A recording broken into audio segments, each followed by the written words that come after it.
Now, sir, honorable members will recall that the bill was introduced in the House of the People on the 2nd September 1953.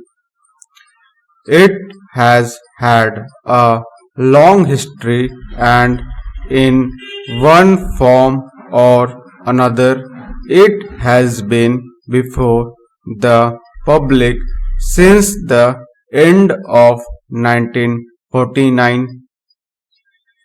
In the Statement of Objects and Regions, the various stages through which the bill has passed since 1946 have been summarized, and I need not recapitulate on this occasion the circumstances in which the then Government of India took the decision in early 1946 to initiate an inquiry into the reform of our company law.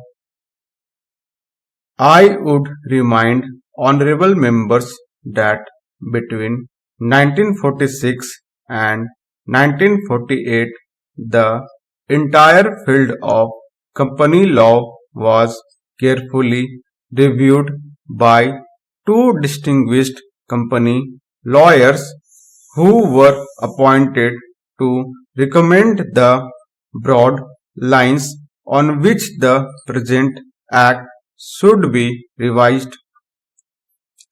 Their recommendations were examined in the then Ministry of Commerce, and certain tentative departmental views which emerged were circulated in a comprehensive memorandum to all recognized trade and industrial associations, bar associations, the high courts, and the state governments. That brought us to the end of 1949. Many representations on this memorandum were duly received from chambers of commerce, trade and industrial associations, state governments, and the general public. At the end of 1950, the Government of India appointed a committee under the chairmanship of Sri Bhabha to go into the entire question of revision of the Companies Act with particular reference to its bearing on the development of trade and industry in this country. This committee examined a large number of witnesses in many parts of the country and submitted its report in March 1952. This report again was circulated to all state governments, chambers of commerce, trade associations, high courts, and many other bodies. At the same time, a special officer was appointed in the Department of Economic Affairs, Ministry of Finance, to examine the report in the light of the views received from the interested public and to submit proposals to the Government of India for the revision of the present Act. The bill now before the House is based largely on the recommendations of the Company Law Committee, modified in a few particulars. Honorable members will noticed that so far as public relations go, the bill has covered adequate ground. In a measure like the Companies Bill, however, which covers the entire field of the operation of joint stock companies, the limits of consultation and discussion can never be exhausted, and I would like to inform honorable members that although the bill was introduced in Parliament over 7 months ago. Our officers have been engaged throughout this period in further studies and informal discussions with the interests concerned, and on occasions I have also participated in such discussions. I have also given some further thought to some of the issues arising out of the bill, and I propose at the appropriate stage to bring before the Select Committee any changes in the provisions of the bill which seem to me to be worthy of consideration in the light of this further examination.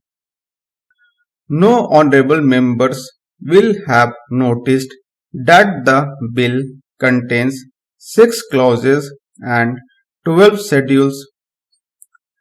I think it is probably one of the longest legislative measures in recent legislative history, but its size might be regarded as misleading unless I make a few comments.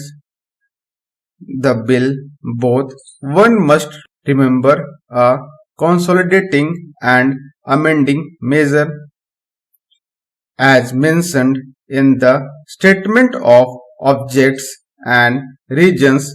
This is the first opportunity which has occurred since 1923 for the consolidation of the Companies Act.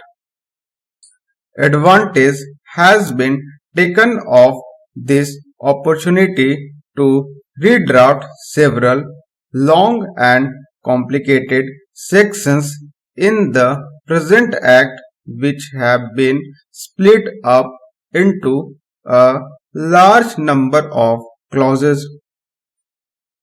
This is the largest single factor accountable for the increase in the number of clauses in the bill.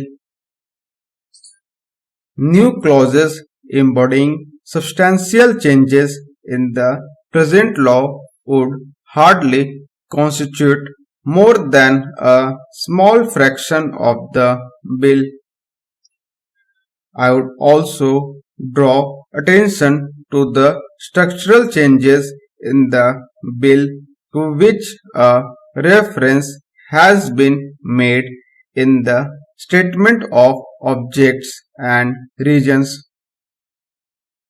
The redraft of the bill and the rearrangement of the existing chapters in the Companies Act in a more logical order have, I think, resulted in a noticeable improvement in the form of the bill, and I hope will facilitate better understanding and appreciation of the scheme. I wish that the Act, which came into effect long ago, was implemented properly.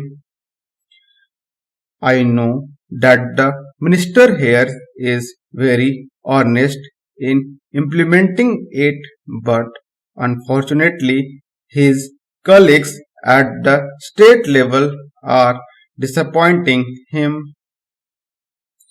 Unfortunately, no steps have been taken for trimming or toning up the administration at the state level and at the district levels. They have to be taken immediately.